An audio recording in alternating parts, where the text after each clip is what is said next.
Donald Trump is going to wake up to some very bad news this morning when he sees a new AP poll. Bingo, why is no one talking about this?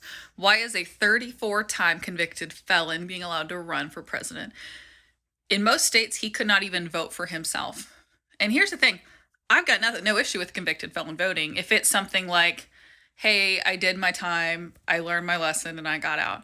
I believe in rehabilitation. I believe in second chances. Within reason, yeah.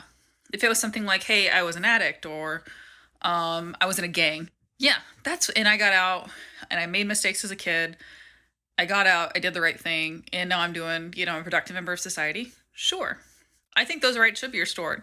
But for someone like Trump, who has yet to face the consequences of his actions, no. And the fact that the Family Values Party is behind someone who's so problematic across the board, if they can get behind him, Democrats need to either get behind Biden or whoever he puts in his place if he decides to step down. We won't know. We're not privy to those conversations. We are not insiders. What people are failing to realize is that calls for Biden to step down, especially by people like Adam Schiff, it's totally unproductive. This energy could be spent so much better. You could be canvassing, you could be putting stuff on social media, you could be putting pressure on the Republican Party, you could be doing anything else. You could be sending out election postcards. You could be doing anything else besides bitching about whether or not Biden should stay in the race. It doesn't matter. Our opinions don't matter.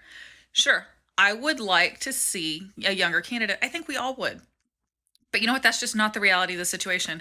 Biden has a proven track record. He did a great job under Obama. He's done a good job the last 4 years, despite inheriting a fucking mess from Trump.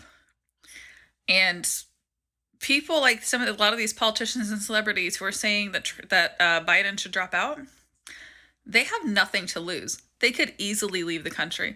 None of their rights are going to be threatened. Ours are. I've been openly bi and out for about 15 years, although I have to remind people literally all the sorry about that. Even I have to literally remind people all the time. With my medical history, a pregnancy would put me and a potential child at least a 50% chance of permanent disability and or death for a kid that I didn't want in the first place. And the more I haven't read the whole thing, so it's 900 pages. I'm going to slowly but surely try to read it all. But I've read the important things. Same-sex marriage, contraception, the thing that actually makes me able to function, because I've had female issues that were so bad that I could not function. Abortion, any labor laws, like any laws in regards to people who work outside, which I don't do, but heat protection, overtime. I've heard to FDIC, Social Security, all that shit's gonna be gone if Trump wins. Even if he got a fourth of Project 2025 done, it would be detrimental. Yet no one is pressuring him to drop out. But Biden's old. And he may very well drop out. I mean, if this COVID throws a wrench in his campaign, it'll probably go to Harris, and that's okay too. She's, is she the best on camera? No, but she's a good vice president. She's very smart, and she's got it together. And she would have a good track record to run on. Trump and Vance do not. And between their comments on certain issues and their track records just in general, I think what people don't realize is in 2016, a lot of people, myself included, reluctantly voted for Trump because you were like, hey, he's not a politician. Let's see, we've got checks and balances. Let's see how things go.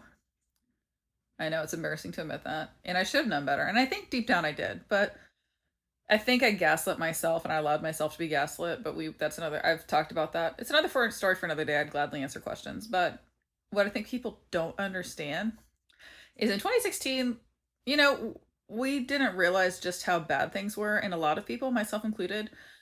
I mean, politics is sort of like, it's been off and on as far as interest, but I was younger and I was not paying the attention that I do now because I was still in my 20s. I'm telling you, when you are in your 30s, you start paying attention to everything. You pay attention to a lot of shit. But with Trump, I think it was just, yeah, okay, well, let's go try this out and see how it goes. I was a libertarian at the time, and I think that's why he didn't do well in 2020, because people saw what he did during COVID. They saw the way he behaved in office. And his behavior afterward totally disqualifies him. The fact that we had a full-on insurrection and they're okay with potentially putting this guy in the highest office, not just in America, but possibly on the planet. He's called for having political rivals arrested and worse. His supporters would do it too. Now, I'm going to be honest, I don't think the average Trump supporter would. But there's certainly a faction in that party. I mean, I have family who are voting for Trump. It's not fun right now being me. But, or planning to vote for Trump. I'm working on him, but I actually bullied a relative who was undecided. I said, dude, if you don't vote for Biden, you're a dumbass. And I am pretty sure she's voting for Biden because I chewed her ass out. But yeah, the fact that they're calling for Biden to drop out because of COVID or because he had a crappy debate performance is ridiculous. And it's just not productive. But Trump, the 34-time convicted felon, serial philanderer, can't keep it in his pants, made degrading, disgusting comments about women and girls. Terrible policies all around his first term. Insurrectionist, ruined COVID, is going to have more felonies, more felony convictions. Maybe not before the election, but it will happen. And that guy's okay. The Republicans are getting behind that guy. Y'all, we need to do better. I'm going to be honest. If Joe Biden passed away and turned into dog shit, I would vote for him. Because the alternative is so bad. Like I said, I've read enough of Project 2025 that I wanted to vomit. That is not America. And y'all need to start taking this seriously. So please be sure to go out, vote, get in touch with your local Democratic Party, and especially your local candidates too. I mean, they all need help right now, but help them out. Whether it's canvassing, phone banking, text banking, posting on social media, making content, bullying your relatives. I don't know. Maybe don't bully them. Maybe just talk to them. But you've got to do that. You've got to do that because we've got to win this election. This is too important not to win. And I know we can do it. Guys, no one likes Trump. Besides his weird little fan base, people are reluctantly voting for him.